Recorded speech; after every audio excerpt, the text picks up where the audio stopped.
नमस्ते, मैं धीरज दायमा आज आपको कक्षा 12 के लिए हिंदी में वितान पुस्तक से पाठ 4 पढ़ा रही हूँ, जिसका नाम है डायरी के पन्ने और इसके राइटर हैं, इसकी लेखिका हैं एन फ्रैंक। सबसे पहले ये एन फ्रैंक जो थी एक 13 साल की लड़की जिनको की यहूदी जाति से संबंधित थी, जिनको द्वितीय विश्व युद्ध के दौरान अज्ञातवास में जाना पड़ा था। तो जो हम यहाँ पर पढ़ेंगे, क्योंकि डायरी के इनकी एन फ्रैंक की डायरी जो इन्होंने लिखी उसके पन्नों से लिए गए ये बातें हैं। ये यहाँ पर एन डायरी का मुख्य बिंदु है कि जो मुख्य पात्र है इस बात का कि सबको किसको फोकस करके बात कही गई है, एन को फोकस करके बात कही गई है।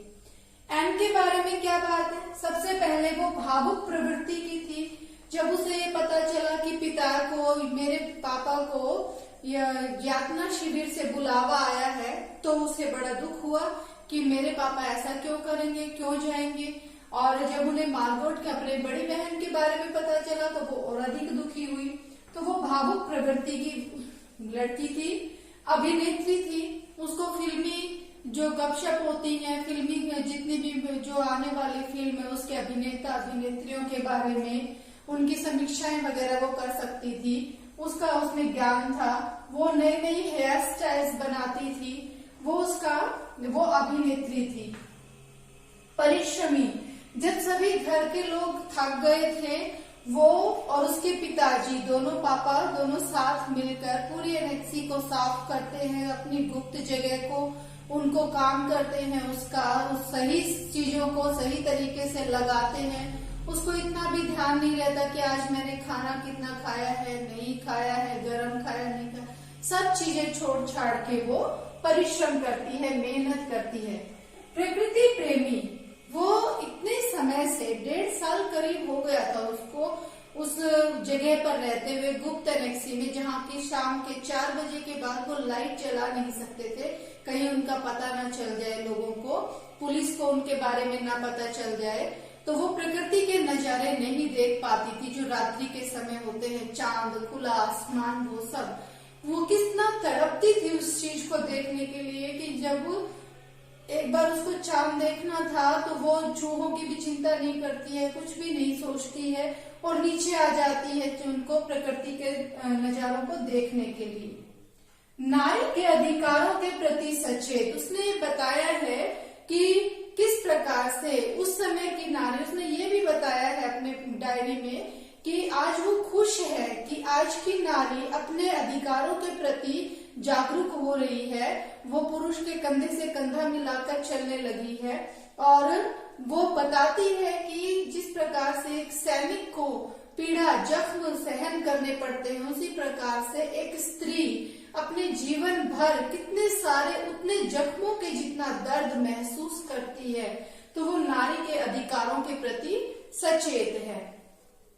तथा अतृप्त प्रेमिका, क्योंकि वो पीटर पानदान के प्रति थोड़ा सा उसका भावात्मक झुकाव है, परंतु उसको ये भी पता है कि पीटर उसको क्यों नहीं अपना रहा है, क्योंकि वो समय नहीं था उतना सही कि वो उसको अपनाए और उसको उसके बारे में ये बताए कि मैं तुमसे प्रेम करता हूँ। नेक्स्ट टॉपिक है इस डायरी के पन्ने जो हम कहानी पढ़ेंगे, इस लेख पढ़ेंगे, इसके बारे में द्वितीय विश्व युद्ध में जो मेन बात है, जैसे इलिया एहरनबर्ग जो इन पन्नों की संपादिका रही हैं, उन्होंने भी बताया है कि ये कहानी, ये जो पन्ने हैं एक कहानी की तरह से ही हैं कि उस समय पर उनको किस तरह की यातनाओं को सहन करना पड़ा था। तो ये केवल एक लड़की या उसके परिवार की या एनेक्सी में बिताने वाले 8 लोगों की कहानी नहीं है, उनके जिंदगी के 2 सालों की बात नहीं है, बल्कि 60 लाख यहूदियों के जीवन की दास्तान को बयां करती है। द्वितीय विश्व युद्ध में यहूदियों द्वारा झेली गई पीड़ाओं का वर्णन किया गया है कि 60 लाख लोगों ने जो पीला तमगा लगाकर, पीला वो बैच लगाकर गले में डालकर सितारा और फिर निकलते थे, लोग उनको कितने बेचारगी भरी नजरों से देखते थे, फिर भी उनकी सहायता नहीं कर पाते थे। नेक्स्ट पॉइंट, जो एक युद्ध के समय जो दो सरकारें लड़ती हैं, दो देश लड़ते हैं, लेकिन उनको ये भी पता होना चाहिए या उनको इस बात का ज्ञान होता भी है कि अगर वो दो देश लड़ रहे हैं तो उसका खामियाजा केवल उनको वहां पर ही नहीं भुगतना पड़ता, केवल युद्ध के मैदान में ही नहीं, आम जनता उसको किस प्रकार से झेलती है उस दर्द को यहाँ पर अभिव्यक्त किया है।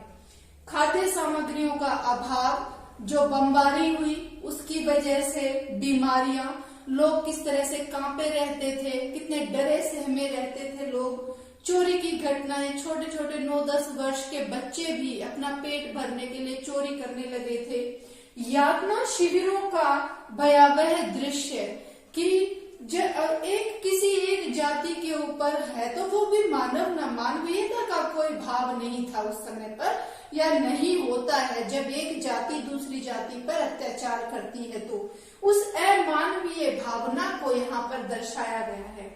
आदि उस समय के लोगों की पीड़ा के कारण थे। इसके अलावा भी बहुत सारे ऐसे कारण होते हैं जो उस समय पर जब दो देश लड़ते हैं आपस में, और ये तो देश नहीं था, पूरा विश्व युद्ध था, तो उस समय की किस प्रकार की यातनाएं उन लोगों को सहन करनी पड़ी होंगी।